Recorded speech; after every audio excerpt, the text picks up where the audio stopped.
Hello बच्चों, welcome back to my YouTube channel @Unsold Maths. आज हम शुरू करते हैं कक्षा 10 यूपी बोर्ड का एक क्वेश्चन पेपर जिसका संकेतांक है 822 DW का खंड ब। बच्चों, इस क्वेश्चन पेपर की हम दो वीडियो बना चुके हैं। पहली वीडियो हमारी 1 से 20 तक के क्वेश्चन की है। दूसरा पार्ट 21 को क्वेश्चन नंबर 21 का है। आज हम शुरू कराते हैं क्वेश्चन नंबर 22 का। ए क्वेश्चन है 867 और 255 का में से हमें ज्ञात करना है। में से क्या करना है? ज्ञात। और किस विधि से करना है? यूक्लिड विभाजन विधि से करना है। तो हमें यूक्लिड विभाजन से में से ज्ञात करने के लिए क्या प्रोसेस यूज करना है उसे समझते हैं। हमारे पास दो नंबर दिए हुए हैं, 867, दूसरा है 255। इन दोनों में से हम सबसे पहले ये देखते हैं कि कौन सा ग्रेटर देन है। तो हमने लिखा 867 ग्रेटर देन 255। उसके बाद हम 255 से इसे डिवाइड करते हैं। डिवाइड किया, मैंने 3 बार चलाया तो ये बच जाएगा। फिर 102 से डिवाइड करेंगे, फिर 51 से डिवाइड करेंगे, तो लास्ट में ये जो शेषफल आता है ना, जीरो शेषफल आ जाता है इसमें।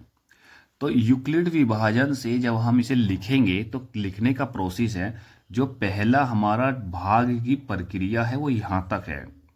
तो 867 को हम लिख सकते हैं 255 मल्टीप्लाई 3 और प्लस के 102, ये लिखा। फिर हमने आगे जो भाग की प्रक्रिया है वो स्टेप नंबर 2 में ये है, तो ये लिख सकते हैं 255 बराबर 102 गुना 2 प्लस के 51। तीसरे स्टेप में ये पूरा डिवाइड हो जाता है और शेषफल बचता है 0। तो हम लिख सकते हैं 102 बराबर 51 गुना 2 और प्लस के 0। ये प्रक्रिया तब तक चलती है जब तक शेषफल 0 प्राप्त नहीं हो जाता। तो हमारे पास जब शेषफल 0 हो जाता है तो हम जिससे डिवाइड किया, जिससे भाग किया, लास्ट में वही आंसर हो जाता है, जैसे 51। तो इसको, तो हमने पूरी प्रक्रिया यूक्लिड विभाजन के हिसाब से लिखी।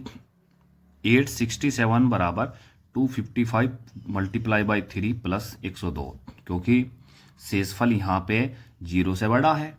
उसके बाद हमने डिवाइड करा 255 बराबर 102 मल्टीप्लाई बाई 2 प्लस 51। यहाँ भी शेषफल 0 नहीं है।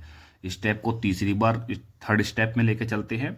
तो 102 बराबर 51 गुना 2 प्लस 0, यहाँ शेषफल 0 बच जाता है।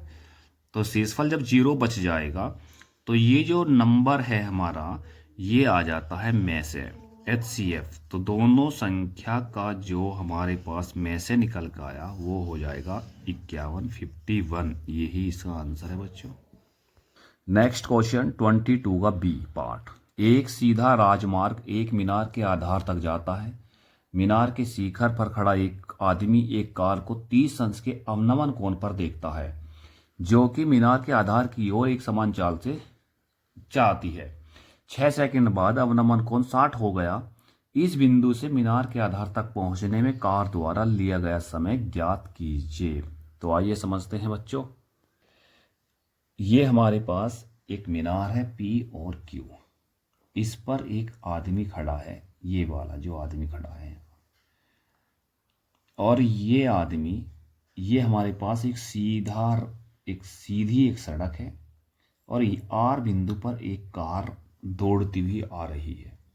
तो ये जो मीनार पर बैठा आदमी इस कार को देखता है, तो ये कार पर जो अवनमन कोण बनाता है, ये बनाता 30 डिग्री का।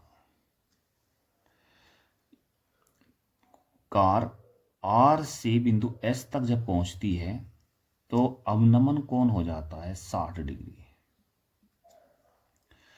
तो कार मीनार के आधार तक पहुंचने में कितना समय लेगी, ये हमें समय ज्ञात करना है। तो हमने पी क्यू जो मीनार है उसकी ऊंचाई तो h मान ली। आर से एस तक की डिस्टेंस को मैंने x माना, x मीटर। और s से q तक जो डिस्टेंस है उसको मैंने y मान लिया। ये गिवन में है कार द्वारा आर से एस तक पहुंचने में 6 सेकंड का समय लेती है। तो हमें एस से क्यू तक पहुंचने में समय क्या लगेगा ये हमें ज्ञात करना है। तो आइए सबसे पहले मैंने एक ट्रायंगल लिया S Q P. S Q P में tan 60 h बटा एक्स, tan 60 की value √3 equal to h upon y. यहाँ पे x नहीं है, सॉरी h जो बेस है वो y हो गया। तो क्रॉस मल्टीप्लाई से हमने जो है ना h की वैल्यू निकाली, h बराबर y √3। उसके बाद हमने एक ट्रायंगल लिया आर क्यू पी में tan 30 बराबर परपेंडिकुलर तो हो गया h अपॉन बेस r से लेके q तक जो बेस है वो यहाँ से यहाँ तक x, उसके बाद y, तो x प्लस वाई हो जाएगा। tan 30 की जो वैल्यू है 1 अपॉन √3, क्रॉस मैंने मल्टीप्लाई की, h √3 equal to x plus y. अब हमारे पास में h की वैल्यू हम पहले ही निकाल चुके थे, इस h की वैल्यू को यहाँ पे पुट करेंगे यहाँ पे, तो ये हो जाएगा y √3 into √3 equal to x plus y. तो कैलकुलेशन करके y की जो वैल्यू निकल कर आएगी वो आ जाती है x अपॉन 2। उसके बाद r से s तक की डिस्टेंस है x मीटर, समय लगा 6 सेकंड का। तो r से s तक मैंने लिखा r से s तक की चाल, r से s तक कार की चाल, यहाँ लिख देंगे हम कार की चाल। फॉर्मूला होता है स्पीड बराबर डिस्टेंस अपॉन टाइम। स्पीड हम निकालेंगे डिस्टेंस, r से s तक डिस्टेंस है हमारे पास x और समय लिया था 6 सेकंड का। तो स्पीड आ गई हमारी x अपॉन 6 मीटर प्रति सेकंड।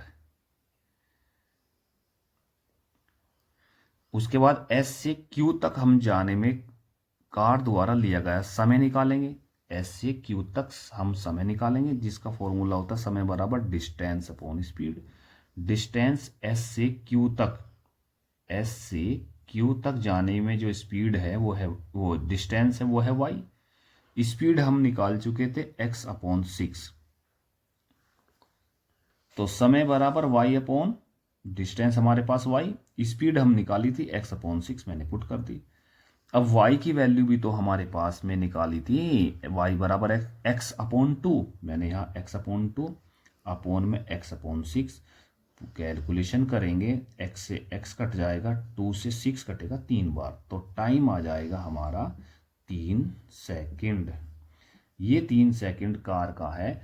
जब कार S से मीनार के आधार तक पहुंचती है तो कार द्वारा लिया गया समय 3 सेकंड है। ये इसका आंसर है, ध्यान से समझ लीजिए बच्चों। यदि आपने हमारे चैनल को सब्सक्राइब नहीं किया है तो प्लीज सब्सक्राइब कर दे और वीडियो को एक लाइक दे। Thank you.